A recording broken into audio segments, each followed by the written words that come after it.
Hey, Greg here. This is sort of an introduction video because I just started this huge adventure. But for the first video, I thought I'd give you an idea of where I'm coming from, where I'm headed to, and give you a little tour of the camper conversion, which I just finished recently. So I left Calgary, Alberta with the intention of going to all 10 provinces, 2 territories, and 49 states. Unfortunately, no Hawaii, and unfortunately no Nunavut because there are no roads to get there. I left Calgary first just to go to Panorama for a week because I have a couple of friends that live there. So I spent a week with them. It was great.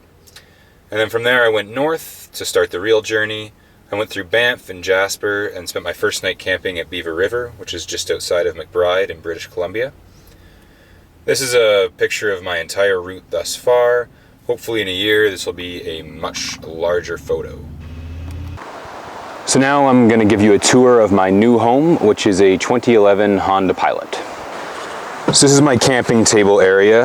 The stove pulls out in a drawer here and creates a nice little cooking area here, a nice little surface. This cabinet is just for general kitchenware. I keep a tote of food down here, things like that. The fridge opens from the top here. So I have a 32-liter Dometic refrigerator, which I love. And then hidden down here, I have my auxiliary battery. So I have a 44 amp hour deep cycle battery for running the fridge and for charging any electronics that I need. So basically what that means is I have 2 outlets here, 2 cigarette lighters, 12-volt outlets that are always running even when the car's off. So that's definitely something that's nice to have for someone that's living on the road. Sometime in the near future, I will make a video covering just the deep cycle batteries and the RV refrigerators because there is quite a bit to talk about there. I don't think they're necessary for everyone that's doing a camper conversion, but if you are planning on living on the road, they're definitely not a bad idea. And then to transfer this into bed mode is pretty simple.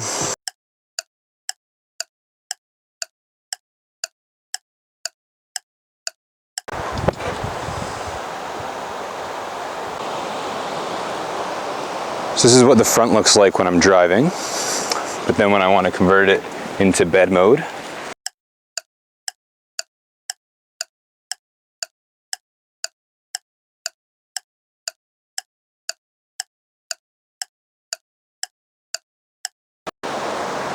and this gives me about an extra 16 inches of room. So the bed itself is 7 foot 4 inches long and 5 foot 3 inches wide. So it's a little narrower, but quite a bit longer than a queen bed. Although it can hold up to about 400 pounds. So if I was ever traveling with someone, I would have room for them in the car. I myself am about 6 foot 3, so it's nice to have a lot of room in there. For the mattress, I just used 4-inch foam wrapped in bed sheets. And then I just throw a blanket and pillows on top and I'm good to go. So a bit of a closer look at the bedboard. This is just 3/4 inch plywood, which seems to work great. And then I have 2x6s supporting it. I have 7 2x6s throughout the bottom giving it support.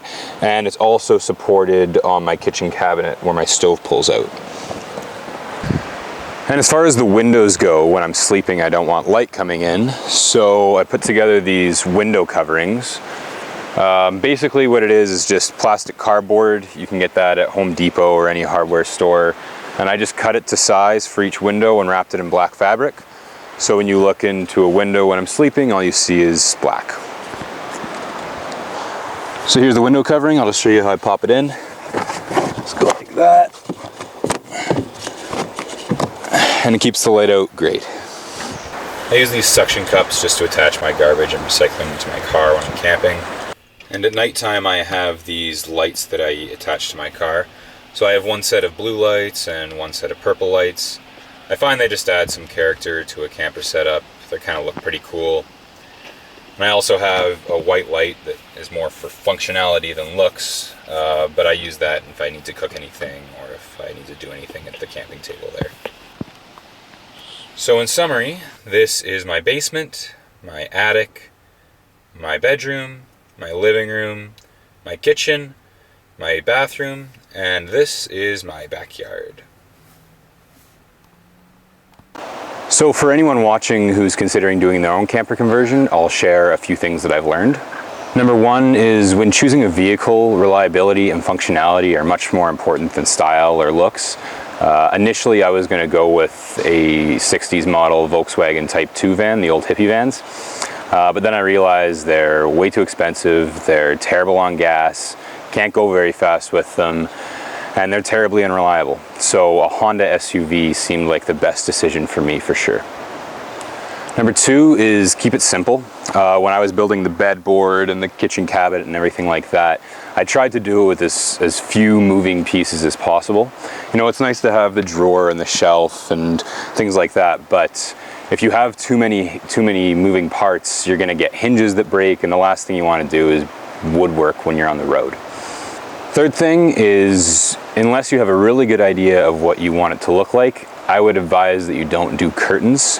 I initially had curtains in here and I took it for a test camp, and my first night sleeping in the car I realized they don't keep the light out very well and they're kind of a hassle to keep up. I mean, I used all the different kinds of hooks and things in my car to wire them around, and they just did not work out. I opted for window coverings, and they're simple, they're easy, you keep them in the back and they work like a charm. So that's my first video. I hope you enjoyed it. You know what they say, like, comment, subscribe.